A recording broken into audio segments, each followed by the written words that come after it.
أين تدي الكبش؟ أين تدي الكبش؟ يا أخي أبيعه عند بيعه نقول لك هذا رجبي نشتي نعزم المكالب ما معناش مصاريف هي المكالف قلنا لك رجبي المكالف قد ولفنا نفوسنا على الرجبي هذا كان يركبوا هذا اليوم الخير أول ما اعتنق اليمني الإسلام تمام كل واحد رجب تمام ركب يا أخي عن اشتري دجاجة خاف تشتري دجاجة بنقول لك دجاجة ب2000 يقول هذا 1000 واللي ما لاقي خلك لا يخرج من القناة نمشي نعزم المكان ما قوده افهم وخر مني افتح اليوم قوال اخي وخر قوال اخي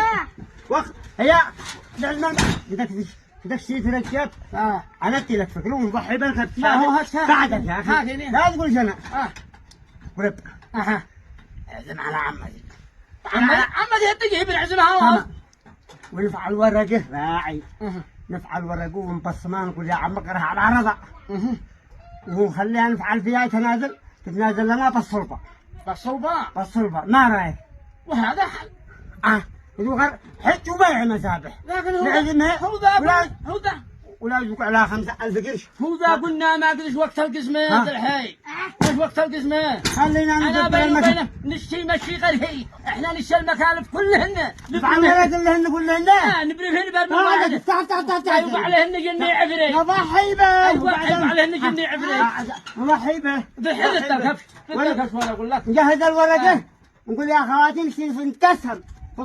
بعد اي البوع ما يرضوش يشتروا لا بوعنا ولا بشي خاص رجبي لا قد طرمنا الموضوع وبصلنا